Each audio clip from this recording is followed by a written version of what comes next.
¿Qué tal, amigos y amigas? Bienvenidos a una emisión más de su programa Expediente INACYPE. Soy Rafael Ruiz Mena y me da mucho gusto recibirlos el día de hoy. En esta oportunidad traemos para ustedes un programa interesante, un tema relativo a la víctima, e incluso hemos titulado el programa Víctimas culpables, a manera de pregunta. ¿Hay culpabilidad en la víctima de un delito? Y para ese efecto hemos invitado a dos expertos en la materia. Me voy a permitir presentar en primer término a Eric Gómez Tagle. Eric es sociólogo por la Universidad Nacional Autónoma de México, donde hizo también su maestría en estudios políticos y sociales, y actualmente es coordinador de investigación y desarrollo de proyectos en asesoría de diseños normativos, sociedad civil, y es autor de algunos libros, entre los que destacan La explotación sexual comercial de niñas, niños y adolescentes, una aproximación sociológica, que debo decirlo además ha sido uno de los libros más vendidos por parte del INACYPE. Eric, bienvenido.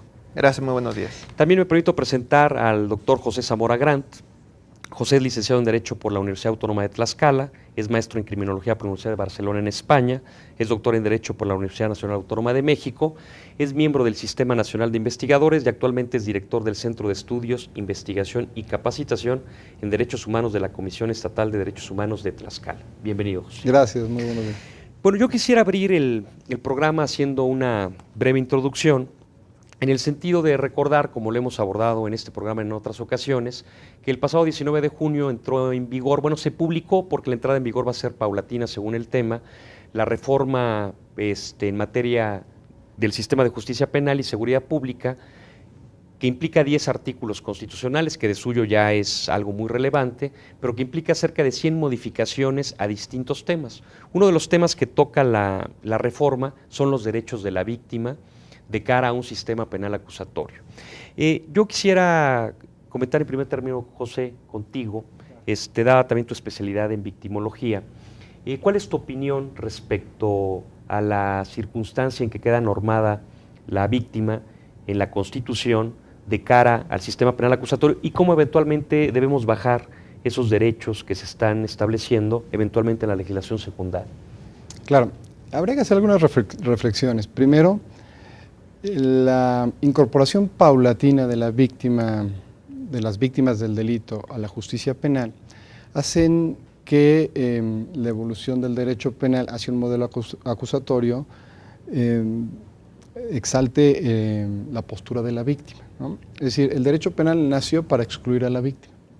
Su incorporación paulatina, que ya data de algunos años, ¿no?, va de la mano de la evolución de un propio sistema que va hacia la democracia, hacia la acusación. Luego, por ejemplo, los derechos de las víctimas desde el 93 empezaron a entrar a la Constitución, y en la última reforma, en la reciente reforma, se amplían estos derechos y ya habían sufrido por lo menos una reforma más. Dices que lo excluía, perdón, José, que te interrumpa, porque el derecho penal estaba diseñado para sancionar al victimario. Sí, el argumento fue la defensa social, y todo se enfocó hacia el criminal, ¿no?, estudiarlo y castigarlo en pro de la defensa. De la víctima solo había que evitar que se vengara, ¿no? De hecho, en un modelo así de defensa social, robo algo y aunque lo regrese al otro día, el delito se cometió y se sanciona por la comisión del delito, no por si regresas o no lo que robaste. Claro, la evolución del derecho penal hacia la acusación tiende a restar potestades punitivas al Estado para ampliar los derechos de las personas y los involucrados, por supuesto de los inculpados, que cada vez tienen un catálogo mayor de reglas del debido proceso, y también de las víctimas de los delitos. La acotación que quería hacer es porque cuando se incorporaron derechos para la víctima por primera vez en la Constitución, salía enteramente igual, porque los procesos penales no estaban pensados en la víctima, porque nunca se pensaron para eso. Es decir, la ley secundaria quedó igual, aunque a nivel constitucional se incorporaron derechos para las víctimas. Exacto, si se hubiera hecho un seguimiento de qué tantos derechos realmente eran eficaces en la protección de las víctimas, habríamos visto que el índice sería de menos del 1%.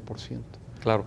Eric, con relación a lo que menciona José, se decía que la víctima era la gran olvidada del derecho penal, del proceso penal, por esa circunstancia que nos platicaba José. ¿Tú consideras que actualmente podría decir que sigue siendo la gran olvidada del proceso penal la víctima? Considero que en gran parte sí. Lo que hemos visto es el avance en materia constitucional. Primero se reforma en 1993, posteriormente se genera el apartado B en el año 2000 y actualmente con esto del año 2008. Quiere decir que es muy reciente las reformas, aun si nos remontamos a la primera del 93.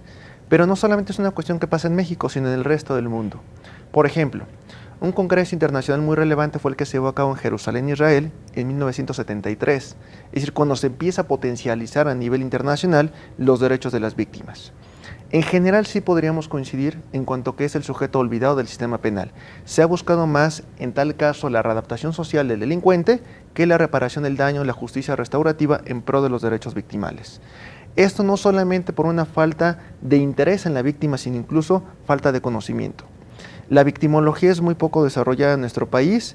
El propio Instituto Nacional de Ciencias Penales ofertó en primera instancia la maestría en victimología, pero se ha visto el interés decreciente por parte de quienes podrían ser estudiantes de estos niveles de posgrado, porque no se cumplen incluso niveles de matrícula. Eso quiere decir que en general el público, los especialistas, estamos interesados más en entender la racionalidad del sujeto transgresor, aquel que se atreve a desafiar el sistema penal, que aquel otro que simplemente es víctima de las circunstancias, víctima de algún sujeto que delinque. Por lo tanto, hay poco avance, me parece, que aterrizaje de la Constitución a leyes secundarias. Segundo, un interés decreciente muy lamentable en cuanto a conocer lo que es la victimología, distinguirla con lo que es la criminología. Por parte de los especialistas. Claro, los especialistas. Y tercero, hay muchas procuradurías estatales todavía que no cuentan con un victimólogo. Es decir, algunas ya cuentan con peritos en el área de criminología, pero no victimología. Eso quiere decir que normalmente los peritajes en cuanto a qué está pasando con la víctima lo realizan los psicólogos. Pero hay que distinguir psicólogos clínicos, sociales, educativos, laborales, etcétera, o si son psicólogos forenses, psicólogos con estudios en el área de victimología. Eso quiere decir que aún entre los especialistas hace falta mucho conocimiento y eso ha impactado también negativamente en políticas públicas y en políticas legislativas. Claro, para efecto de ver quién las desarrolla. Hecho este antecedente muy breve, José, ¿o quieres? Ajá, sí, claro, por supuesto. Yo trato de manejar la idea de que el derecho penal no olvidó a la víctima. El derecho penal la excluyó a propósito. Es decir, el derecho penal moderno se construyó para excluir a la víctima. Luego, incorporarla a manera solo de derechos era perfectamente ineficaz porque no era un derecho penal ad hoc para ello. Esto es lo trascendente de la reforma, ¿no? Una reforma de tantos artículos que va a cambiar la estructura, sobre todo de los procedimientos penales, está tratando de incorporar más a la víctima, ¿no? Entonces es transformar a la justicia penal. Claro, estamos empezando, ¿no? Pero los mecanismos alternativos de resolución de conflictos, la posibilidad de que la víctima pueda incluso ejercitar acción penal, de manera directa, es una forma de traer a la víctima a un procedimiento, ¿no?, ya más adecuado para ello. Entonces, con una reforma de los procedimientos adecuada, yo creo que las posibilidades de que sus derechos ahora sí sean garantizados se elevan, ¿no?, porque ya tendremos un procedimiento más adecuado para ello. Entonces hay que aterrizar debidamente estos postulados que establece la Constitución en la reforma, claro, a efecto de que se puedan llevar a cabo en la práctica ya en un proceso penal, ¿no? Así es. Y en ese sentido, Eric, ¿tenemos que avanzar hacia la justicia restaurativa? Sí, me parece que es algo fundamental esta cuestión de justicia punitiva. De algún modo siempre va a permear.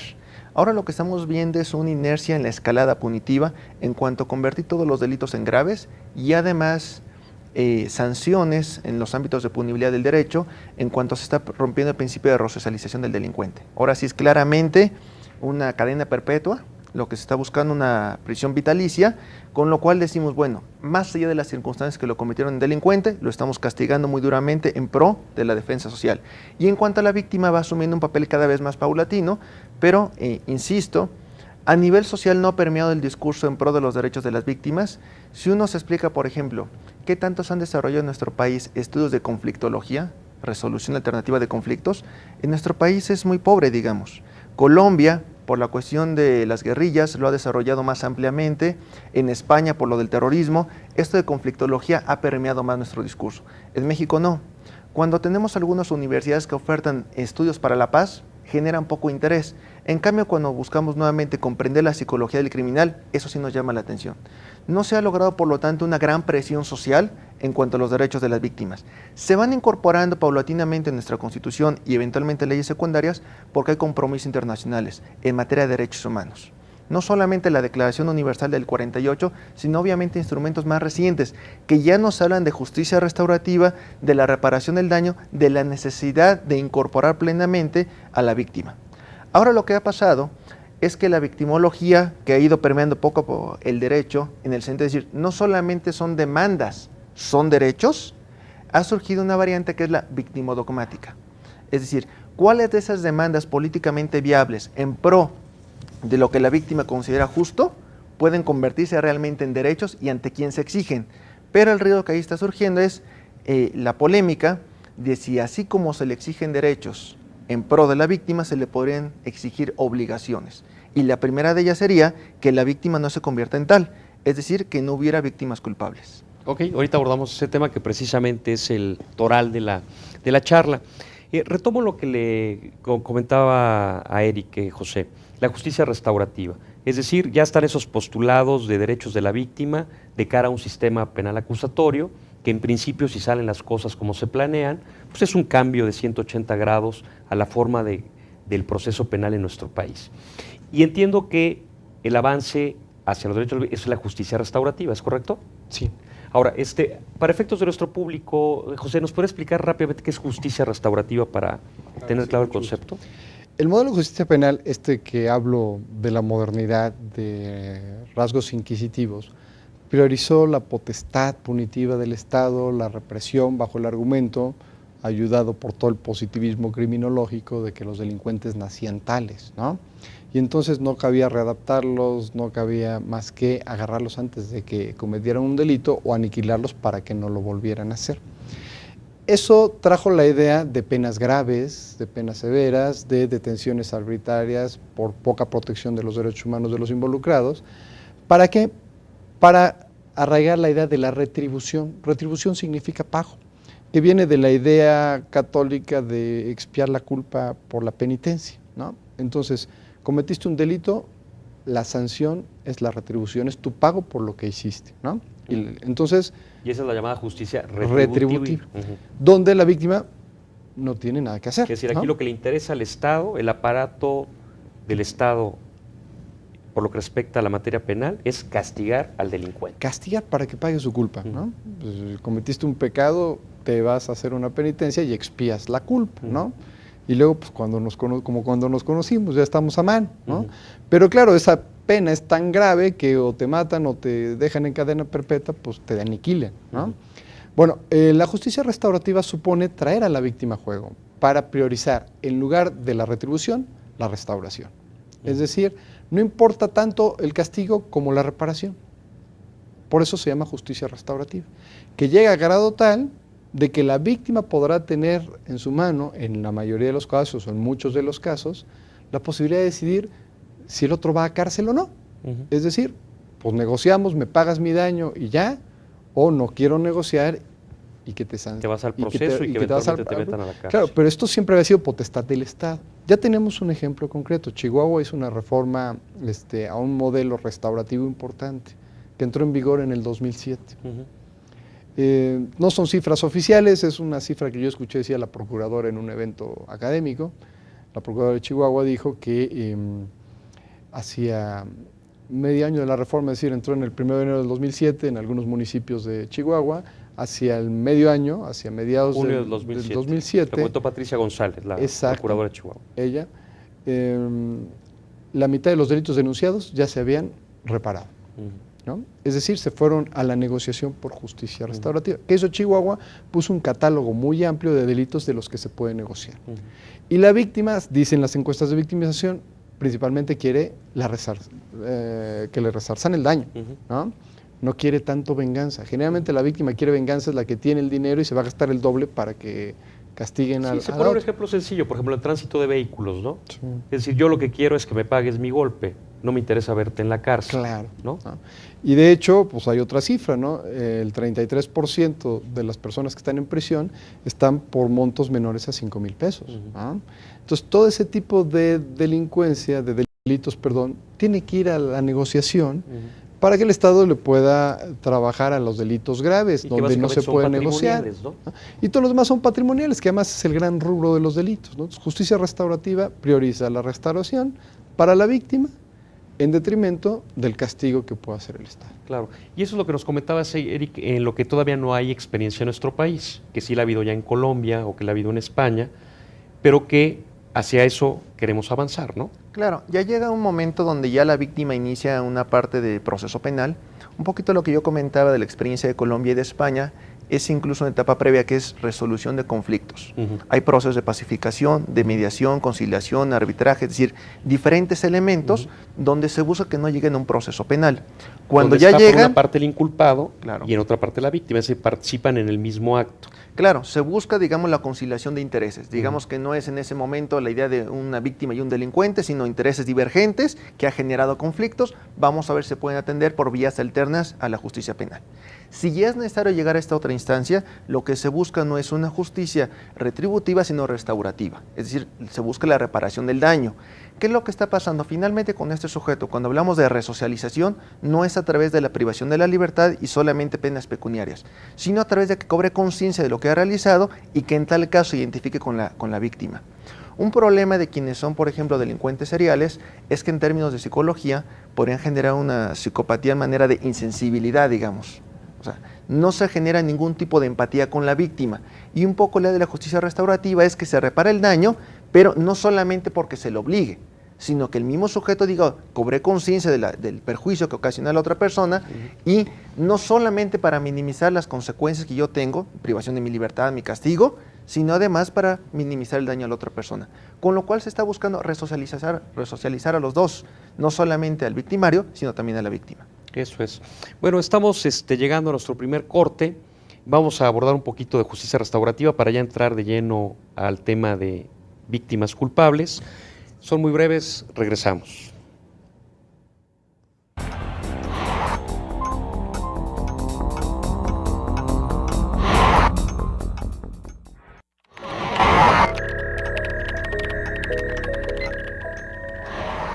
Regresamos, gracias por continuar con nosotros. Recuerde que nos interesan mucho sus opiniones, sus sugerencias, sus comentarios, las cuales los esperamos en expediente.inacipe@inacipe.gov.mx o bien llámenos al teléfono 54 87 15 00 a las extensiones que aparecen en pantalla. Pues seguimos con el desarrollo de nuestro tema. Nos quedamos hablando de la justicia restaurativa, esta que pretende darle ya un papel distinto a la víctima para reparar el daño, tanto patrimonial como moral. ¿Cómo podríamos, José, para tratar de acotar ya este tema, bajarlo a la legislación secundaria, a través de la mediación, de la conciliación? ¿Cómo es esto? Claro, la Constitución en su reforma lo que hace es dar parámetros generales, ¿no? Uno, el riesgo es que las entidades federativas son autónomas. En tal caso no necesariamente tienen que legislar igual. Por eso ha habido una preocupación en cómo se homologan criterios para tener legislaciones más o menos homogéneas en este sentido. ¿Cuál es el tema para la justicia restaurativa? Hay que poner mecanismos de conciliación, ¿no? Arbitraje, mediación. Y esto tiene que ir a los códigos penales, procesales, de los estados, por supuesto, a las leyes orgánicas de los ministerios públicos. Lo que se hizo en Chihuahua, por ejemplo, es abrir toda un área para la mediación, ¿no? ¿Por qué? Porque se estaba calculando cómo sucede que más del 50% de los delitos podrían ir a ese tipo de áreas, ¿no? Entonces se creó toda una infraestructura, por supuesto estructurada en el presupuesto de la ley, donde se ponen varios mecanismos de conciliación, en los que nada más víctima y victimario se arreglan, o en los que tienen un facilitador que les ayude y demás, ¿no? La idea también es ahí excluir un poco a los abogados, ¿no? Que en el litigio a veces complican más ese mal necesario de los abogados. Sí, complican más el problema de lo que se pretende resolver, ¿no? Entonces, por eso en principio es fácil entender que esto va en principio a los delitos patrimoniales. Es decir, a mí me interesa que me arregles el problema y no me interesa meterte a la cárcel y lo solucionamos. Exacto. Todos los delitos culposos, ¿no? O sea, donde no hay intención, y esto sí, aunque sea un homicidio, por ejemplo, ¿no? Que de por sí en la otra fórmula pues tenías el derecho de la fianza, pero te procesaban y demás, ¿no? Esto puede quedar en conciliación y hacen un amplio catálogo de delitos. Pero, por ejemplo, ¿cómo se podría conciliar si es la figura un homicidio culposo? Digo, y comentándolo a nuestro público, porque el homicidio culposo, pensemos por tránsito de vehículos, una persona que sin quererlo atropella a otra, le da muerte, entonces finalmente para el derecho es un homicidio culposo, es decir, se dio muerte a una persona aunque no se haya tenido la intención. Por ejemplo, ahí ¿en qué considera la mediación o la conciliación o la justicia restaurativa? Tiene que ver en cuestiones principalmente de reparación del daño. Decía hace rato, lo que la víctima quiere principalmente es la reparación del daño. Por ejemplo, aquí sería una indemnización, por ejemplo. Una indemnización, claro, como es negociación, pues esto puede tener variantes, ¿no? La Ley Federal del Trabajo marca algunos referentes para decir, bueno, pues cuánto te debo por la persona que murió, ¿no? Porque hay víctimas secundarias, los familiares, los hijos, ¿no? Ahora, esto puede generar problemas en la conciliación cuando se habla no solo de daños, sino de perjuicios, ¿no? Es decir, bueno, pues se murió el padre de familia, los ya hijos no se van a poder dependen generar de ellos. Este tipo recursos. De perjuicios, pues no solo van en el pago de una indemnización que tiene que ver con los gastos funerarios y demás, sino los perjuicios que se generan con la gente que deja desprotegida, que son víctimas también, víctimas en nivel secundario. Y digamos, de aquí la razón de la negociación es que estamos en un supuesto, para el caso del ejemplo que pusimos, que no estamos frente a un delincuente, sino que estamos ante un ciudadano ordinario que se ve en una circunstancia extraordinaria de darle muerte a una persona en las circunstancias que platicamos. Entonces se tratará de reparar ese daño. Claro. Generalmente pensamos siempre, porque además es el discurso que se maneja y los medios de comunicación ayudan a eso, que el delincuente es el que premedita, ¿no? Y que con alevosía y ventaja va y comete un delito con todas las intenciones, ¿no? En realidad, la mayor parte de los delitos a veces se llega circunstancialmente a ellos, ¿no? Obedecen a otro tipo de inercias, no necesariamente del que está organizado con criminalidad, al que por supuesto en una decisión legislativa, pues en la reforma se dejan las prácticas severas, ¿no? Es decir, para criminalidad organizada sí hay que meter mano dura, así lo previó el legislador, pero en todo lo demás, ¿no? En todos los delitos patrimoniales, ¿no? ¿Eso puede hacer más atractivo al delito? Sí, y este es un gran debate en el tema, ¿no? Es decir, bueno, pues yo calculo, cometo un delito en el que pueda negociar, total, si me agarran, negocio, ¿no? Ese es una de las grandes críticas, ¿no? La otra gran crítica, que es un tema a debatir muy interesante, espero no salirme del tema, es que por supuesto va a aumentar la confianza en el sistema. Y dices, bueno, ¿esto es bueno? Sí, para las víctimas, para todos, ¿no? ¿Por qué? Porque vamos y denunciamos.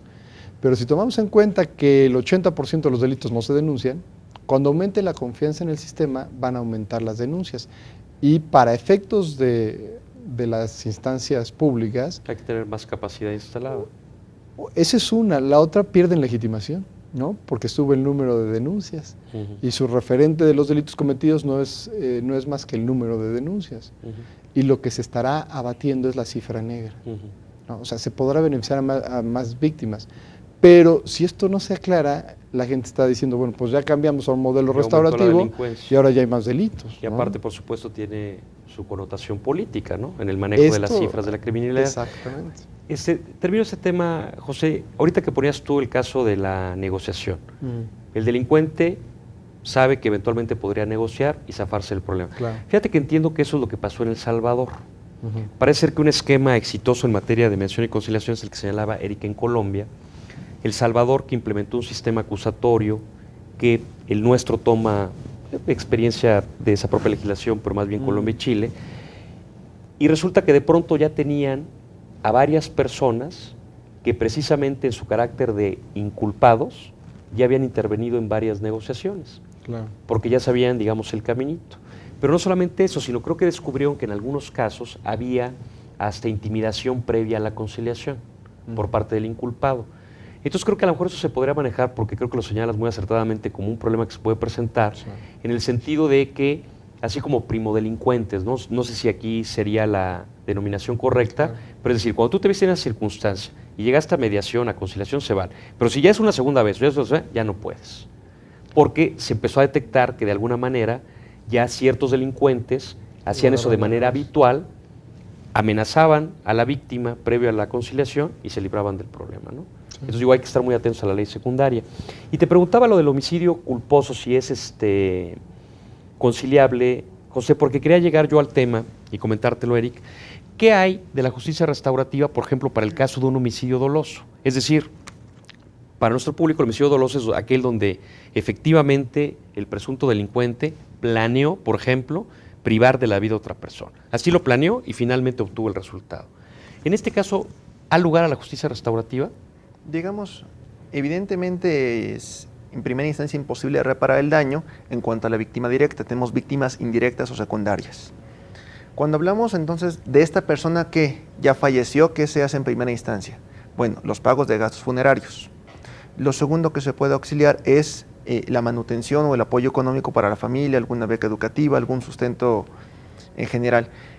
Hay que ver hasta qué punto el propio inculpado puede hacerse responsable de este tipo de situaciones. Y dos, que diga la persona, híjole, sí lo quise hacer incluso, me arrepiento o no me arrepiento, pero no tengo ningún interés a lo mejor en la reparación del daño de la otra persona. Tienen que entrar a instancias estatales a decir, híjole, aquí este era el sustento económico de la familia, pierde la vida, además por un sujeto que actúa de manera dolosa y se niega en cualquier momento la reparación del daño porque dice mi pena ya es muy elevada, no tengo la posibilidad de salir en libertad, ¿para qué lo voy a hacer? Pero aquí la justicia restaurativa sería en el supuesto también de indemnizar en la medida de lo posible, precisamente por los daños y los perjuicios que comentaba José. Pero por supuesto nunca negociando la pena corporal. Claro, aquí en homicidio doloso siempre se quedará con la pena de cárcel, pero eventualmente se le impondrá pago de indemnización, gastos funerarios, etcétera. Aquí lo que se ha buscado incluso en cuestiones dolosas, no solamente especificando en homicidios, sino en general, bueno, para facilitar la cuestión de la justicia penal, desde un reconocimiento por parte del victimario de lo que ha realizado, que se agilice el proceso, digamos. Dos, que esté dispuesto a la reparación del daño en la medida de lo posible. Tres, porque eventualmente eso va a incidir en sí se le va a privar de su libertad, pero quizás dentro de algún tiempo pueda salir con una libertad anticipada. Es decir, cómo se va a comportar, trabajó, apoyó a la víctima, hizo un fondo de ahorro, etcétera.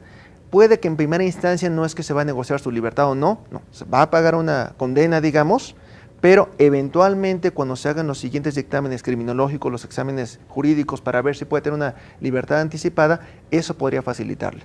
Es decir, tengo una víctima que finalmente lo hice de manera intencional, pero en la medida de lo posible se le facilitó, digamos, la superación de esta conmoción a los familiares. Entonces se les dio el apoyo médico, el apoyo psicológico. Hay muchas veces que quedan traumados por el acontecimiento. Bueno, si se le brindó ese tipo de apoyo, si no en primera instancia el sujeto delincuente, sí lo hizo el Estado para resarcir un poco el daño. Y en segunda instancia, hasta qué punto, como parte del proceso de resocialización de este sujeto, decide apoyar a las víctimas. Puede ser que a través de su trabajo se genere un pequeño fondo económico y él decide retribuir económicamente al menos. No se repara el daño, es una pequeña cuestión en pro de las víctimas, pero que eventualmente le puede favorecer a él también para una libertad anticipada, si así se considera conveniente. Claro.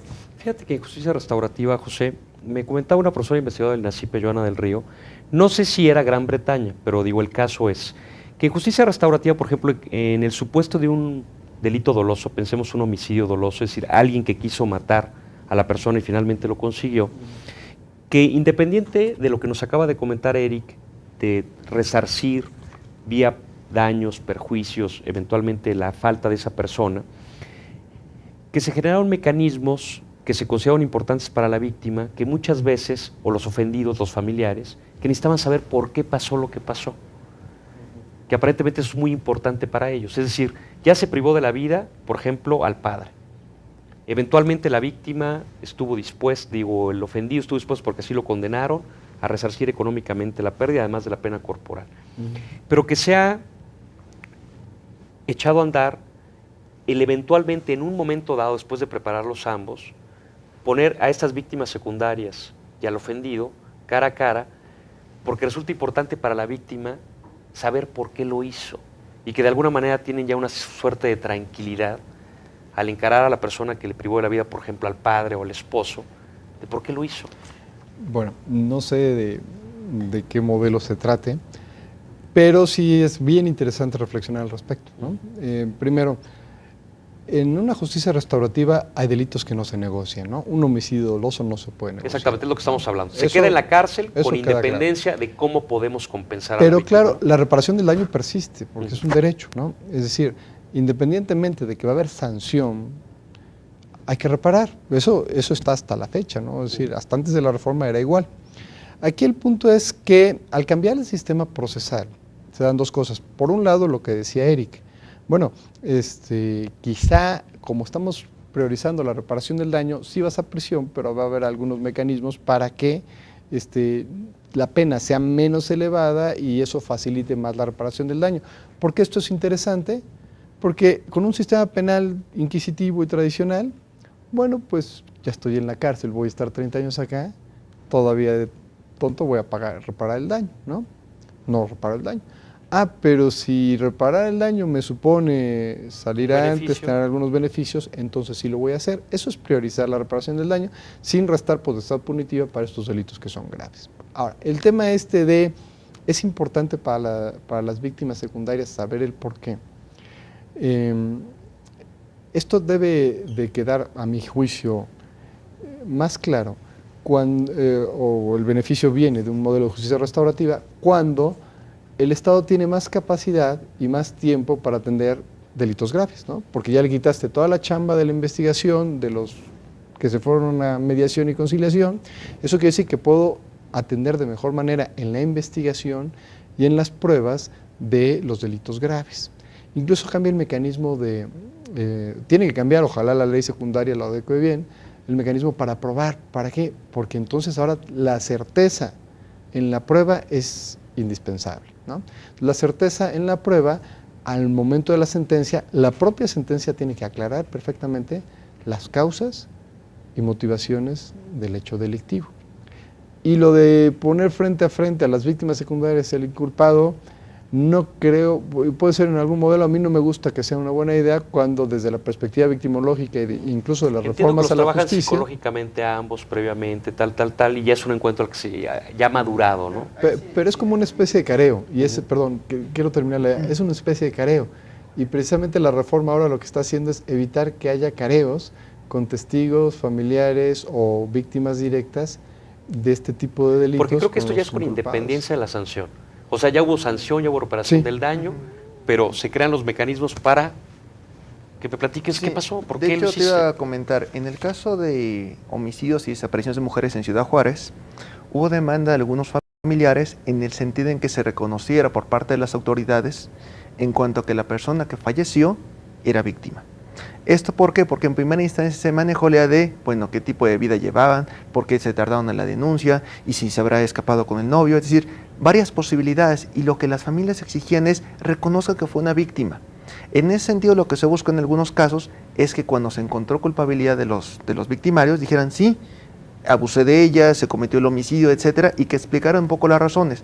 No era a lo mejor una cuestión de careo, es decir, explicárselo directamente, sí, pero que ante la opinión pública... O sea, reconoce lo que hiciste y dime por qué lo hiciste. Claro, es una cuestión de apoyo, digamos, para los familiares, y eso exigían. Quiero saber incluso que mi familiar finalmente fue víctima de algo. ¿Por qué? Es una cuestión psicológica de apoyo, pero a lo mejor no entra directamente en la etapa de un proceso, digamos, o una obligación que tengan, sino es una cuestión de manejo de psicología social en cuanto a tranquilizar a las víctimas. Cuando la persona sabe que le privaron a alguien de su libertad y finalmente lo asesinaron, digamos, es irremediable la situación, pero empieza a poder sobrellevarla. En cambio, cuando queda la incertidumbre, la zozobra o el cuestionamiento social de qué pasó, qué grado de participación tuvo esa víctima, o se fue con el novio, sí la victimizaron, ella lo provocó, se drogaba, o sea, todas las circunstancias le genera zozobra a la persona, a los familiares. En cambio, cuando el victimario reconoce qué hizo y por qué lo hizo, calmas un poco la cuestión a nivel de psicología social. Exactamente, a nivel de psicología social. Y aquí entramos, José, a lo que llamamos víctimas culpables, o preguntamos víctimas culpables. ¿Hay víctimas que tienen la culpa de ser víctimas de un delito?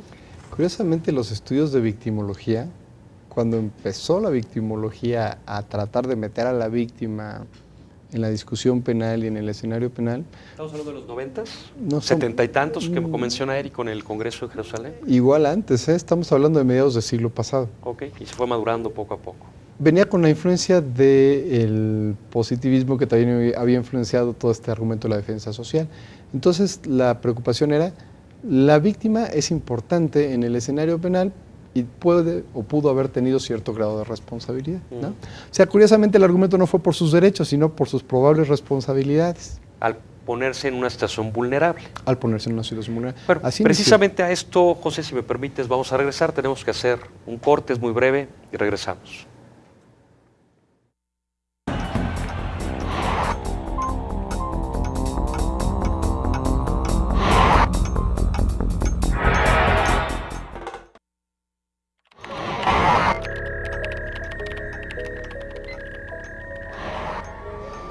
Bien, regresamos. Gracias por continuar con nosotros. Les recuerdo que nos interesan sus opiniones, comentarios, sugerencias, las cuales esperamos en expediente.inacipe@inacipe.gov.mx o llámenos al 54 87 15 00 a las extensiones que aparecen ahora en su pantalla. Antes de continuar con el tema, simplemente quiero recordarles, ya están abiertas las inscripciones para el quinto ciclo de cursos sabatinos del INACIPE, del Instituto Nacional de Ciencias Penales, octubre-noviembre. Visítenos a la página web, seguramente encontrará algo de su interés.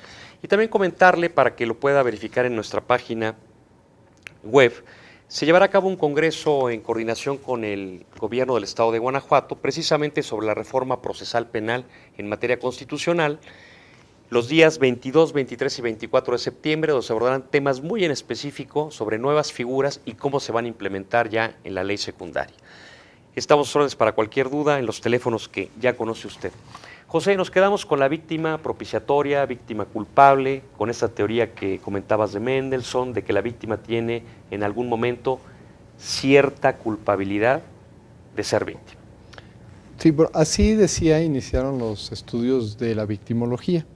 Luego se centraron los esfuerzos en desarrollar sus derechos.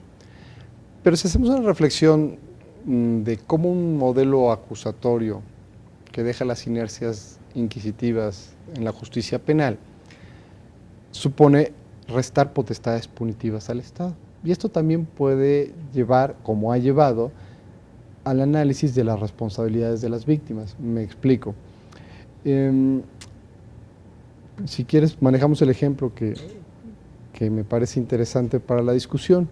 Si una persona va respetando en su vehículo los parámetros del reglamento de tránsito, ¿no?, y atropella a una persona sin la posibilidad de que se le pueda reprochar que lo atropelló, en un sistema más inquisitivo el Estado va a castigar a nivel de culpa, o sea, sin intención, pero con culpa.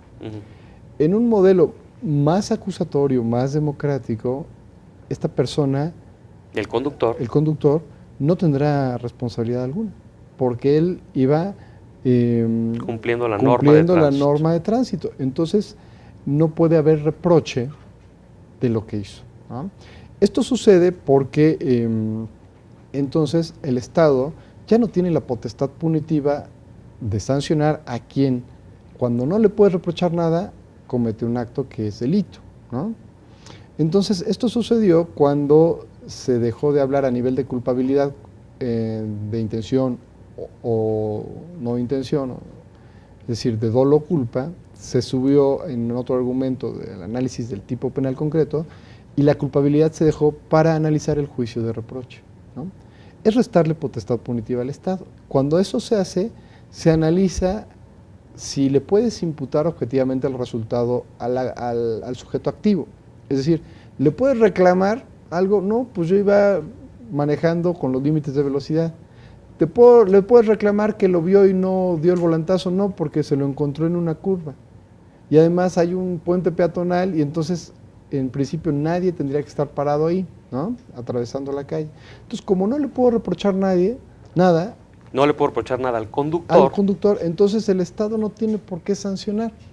Cuando eso se hace, la evaluación es que la víctima violó un deber de cuidado, es decir, tuvo que haber subido por el puente peatonal y sin embargo se cruzó generando un riesgo que no le estaba permitido generar, ¿no?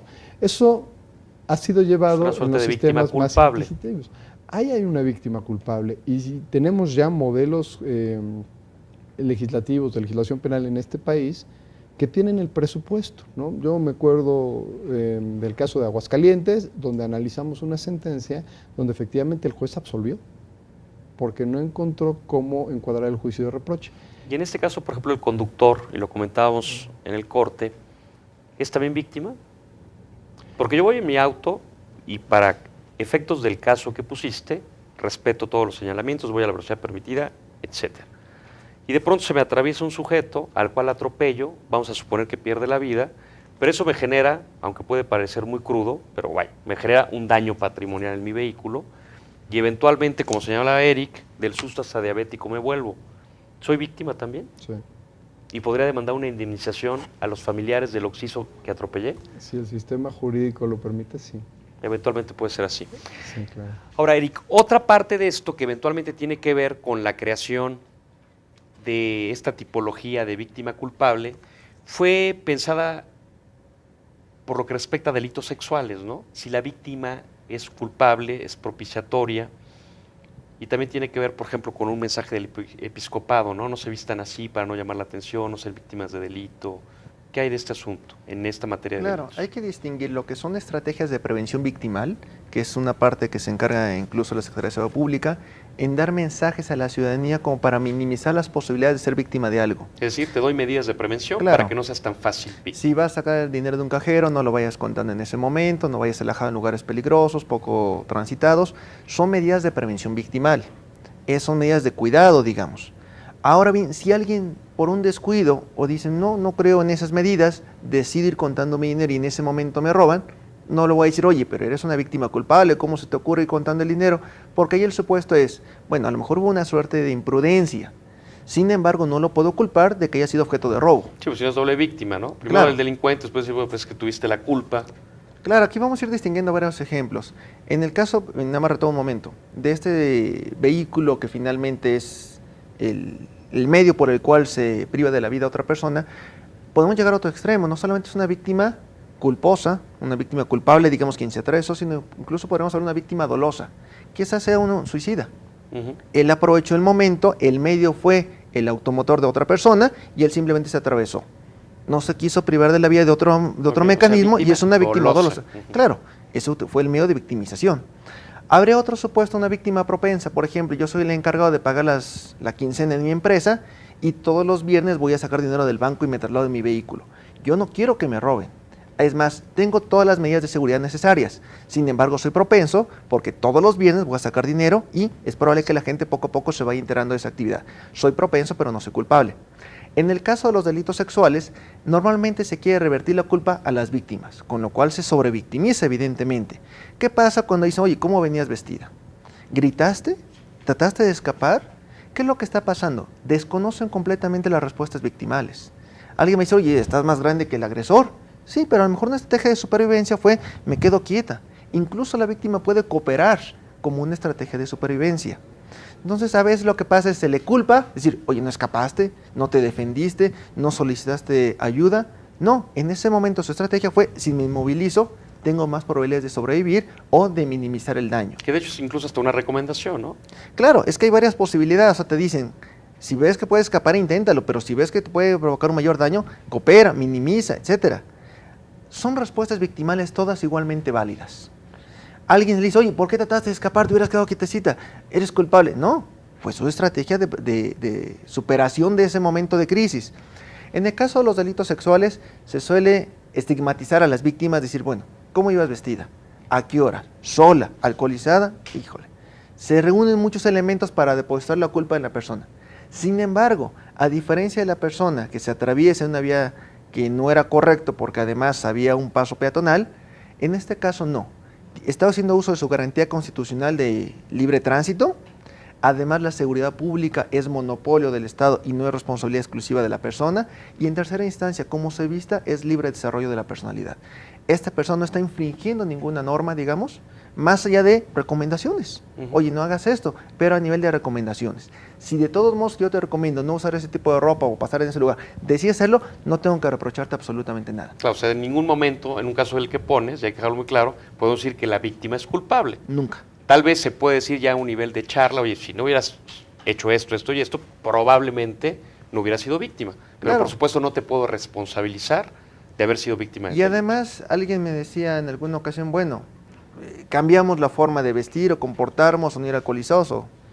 Bueno, cuando uno habla de delincuentes sexuales, algunos tienen fijaciones con algún perfil victimal en específico. Alguien le puede llamar mucho la atención a alguien que se vista con ropa muy escotada, pero habrá un delincuente sexual que sea todo lo contrario, que su perfil victimal sea alguien, no alguien que vaya muy escotado, sino al contrario que sea muy serio, muy conservador. Es decir, le voy a echar la culpa a esta persona porque se vistió de esa manera, sabiendo que había un delincuente sexual que es su prototipo. No. O sea, no podemos depositar en este caso la culpa a las víctimas en el caso de delitos sexuales. En este caso, me han planteado, bueno, ¿qué pasa si te vas con el novio, llegas incluso a una habitación de hotel y en ese momento decides no continuar el acto sexual? Punto. Decidiste no continuarlo. Lo que pasó después fue una victimización. O tú querías erotizar a la otra persona, enamorar, conseguir pareja, salir a bailar. Eso querías. ¿Qué estamos hablando? Cuando hablamos, por ejemplo, del delito de violación, es la imposición de la cópula. Quiere decir que cada víctima va estableciendo los límites, es decir, hasta aquí quiero llegar. Es una relación consentida. Cuando una de las dos partes transgrede el consentimiento de la otra, es completamente víctima. Y yo no puedo decir, híjole, es culpable, mira dónde habían llegado. No, estableció los límites. Tanto es así que por eso se aprobó y lo reconoció la Suprema Corte de Justicia, la violación marital. No importa que cohabiten, no importa que tengan experiencia sexual previa, no importa que tengan hijos en común, si en ese momento del contacto la mujer o el hombre dice no, se puede llegar a caso de una violación. Punto, y no hay ninguna culpa. ¿Cómo regular esto, José? Porque es un tema interesante, ¿no? Creo que en el caso que plantea Eric, creo que podemos concluir que tiene una gran lógica, más allá de los sustentos dogmáticos, en el sentido de que, bueno, una mujer que se vista de alguna manera, y digo mujer porque normalmente son ellas las que son víctimas de abusos sexuales con mucho mayor frecuencia que un hombre, pues no se le puede culpar por vestirse de una u otra manera, o por haber optado por un camino, o por haber tomado alguna bebida. Pero por otro lado, el ejemplo que tú pones también es muy interesante. Ahí a lo mejor podemos concluir, es que sí tiene culpa la víctima, e incluso a lo mejor hasta el victimario es víctima también. ¿Cómo podemos resolver eso de alguna manera para que se pueda analizar ya en lo particular cada caso? ¿Cuáles deben ser los parámetros? Primero, el tema es de legislación, y legislar no es nada fácil, es decir, hay muchas reglas. Digamos, podríamos categorizar que se trata, por un lado, de si podemos o no reprocharle a la víctima. Y habría que distinguir entre esos mecanismos de autodefensa que puede generar sin la obligación de hacerlo, y aquellos que debe de hacer, ¿no? Pero ¿cuáles van a ser uno y cuáles van a ser otro? Es muy complicado. Porque digamos, en términos de opinión, a lo mejor amigos que nos están viendo, algunos podrán decir en el caso de Eric, bueno, es que si la mujer iba vestida de tal manera, fue a un lugar de no muy buena reputación, se alcoholizó, bueno, pues tiene culpa. Digo, lo puede decir alguien. Sí. Pero entonces, ¿cómo determinamos cuándo hay responsabilidad o no? Esto es lo que te digo, es muy complejo. Más que decirte cómo, por eso trato de hacer esta diferenciación, ¿no? El juez va a interpretar si la víctima generó un riesgo innecesario por imprudencia que no debía haber generado, ¿no? Cuando esto se legisla porque en la teoría del delito se saca el causalismo, ¿no? Y se cambia el modelo de culpabilidad. Vamos a hacer una referencia. En España sucedió, ¿no? Cuando empezaron en los 70s por ahí a tratar de meter la responsabilidad de la víctima, hubo una sentencia de las que yo ubiqué investigando en Gerona, ¿no? Que un juez absuelve al jefe de su secretaria, de una secretaria, ¿no? La secretaria la violó el jefe, pero absuelve al jefe porque el argumento es la secretaria iba vistiendo siempre de manera muy provocativa, ¿no? O sea, a este absurdo llegamos, que es lo que dice Eric. Pero luego, ya en legislación más reciente, hay estudios ya de fines de década pasada, cuando por supuesto este modelo ya estaba en la ley penal española, donde muestran casos donde en las mismas circunstancias los jueces sentencian diferente. Es decir, con la misma ley, casos muy similares, un juez dice, aquí no hay responsabilidad de la víctima, y otros dicen, aquí sí hay, ¿no? O sea, es tan difícil legislarlo, y todavía además queda a la interpretación de esa legislación del juez, que mostraban a manera de crítica esa ambivalencia, ¿no? En estos casos sí y en estos casos no. ¿Cuál es la diferencia? Parece lo mismo. Lo que cambió fue el criterio del juez, ¿no? Entonces, por supuesto que eso hace más complejo la aplicación de la norma. Claro, si eso lo metemos en un modelo todavía de justicia inquisitiva, va a estar peor, porque no tenemos mecanismos muy depurados de prueba y demás, entonces se corre más el riesgo del arbitrio del juez. Por eso es importantísimo que la reforma sea para todos los ámbitos, ¿no? Claro, y ahora en el ánimo de un sistema acusatorio. ¿Cómo resolverlo, Eric? Porque a mí se me antoja que lo que dice José tiene una lógica muy clara. No podemos particularizar, concretizar cada caso y cada supuesto. Entonces, ¿en quién va a recaer la responsabilidad? En el juzgador. Y efectivamente puede haber la resolución A y la resolución B a casos prácticamente idénticos, y luego, para hablar de un sistema como el nuestro, bueno, pues por eso la Corte interpreta, claro, si hay jurisprudencia y son contradictorias la resuelve, etcétera. ¿Ese debe ser el camino, Eric? Claro, yo creo que hay que distinguir. Se habla, por ejemplo, de generación de un riesgo innecesario.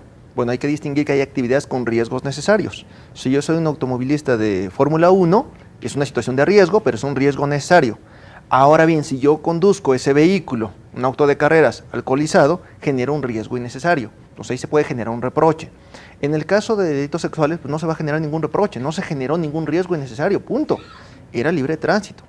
Es decir, hay un discurso incluso misógino, sexista, con tintes de discriminación de género, donde buscamos culpar a la víctima y que además a nivel de responsabilidad social y estatal, decimos hay que depositar toda la responsabilidad en esta persona y no en todos los demás. Creo que eso sí hay que hacer un reconocimiento tajante de que esto no es así. Finalmente, aun si tuviéramos una víctima culpable o una víctima dolosa, es una víctima. También hay que buscar la reparación del daño. Alguien que se quiera suicidar, oye, requiere la atención psicológica. ¿Por qué está pasando esta situación? Es decir, ¿y cuál es el contexto, su dinámica familiar que está generando ese tipo de situaciones? Es decir, más allá de reprocharle algo, hay que atenderlo también como víctima. Quizás después de ese proceso, ver otras tipo de instancias, es una instancia en la que no hemos llegado porque nos falta mucho conocimiento victimal. Yo quisiera, antes de que concluyamos el programa, decir una frase que me parece que es emblemática. La autoprotección es un derecho, no una obligación. Aquel que decide no ejercerlo, no le podemos reprochar. Claro. Ahora bien, si alguien decide usarlo, por eso existe la legítima defensa. Pero hay que distinguir entonces todo este tipo de respuestas, porque lo más fácil siempre es depositar la responsabilidad en la víctima y como sociedad hacernos como que no vemos la situación que está pasando. Muy bien, Eric, pues muy aleccionador. Yo quiero agradecer a Eric y a José. Ya estamos llegando al final del programa. Y bueno, creo que es muy aleccionador porque precisamente ahora en muchas instituciones, en el seno de conferencias como la Procuración de Justicia, de presidentes de tribunales, instituciones académicas, están trabajando en proyectos de legislación secundaria para implementar de la mejor manera la reforma penal. Ojalá muchos de ellos puedan escuchar opiniones de gente como ustedes en cada uno de los distintos temas para encontrar las figuras y los medios para mejor llevar a la realidad, ahora que queremos cambiar y dar un giro de 180 grados a nuestro sistema de justicia penal. Eric Gómez Tagle, José Zamora Grant, muchas gracias por su presencia y gracias a ustedes por acompañarnos. Los espero aquí el próximo lunes a las 7 de la noche.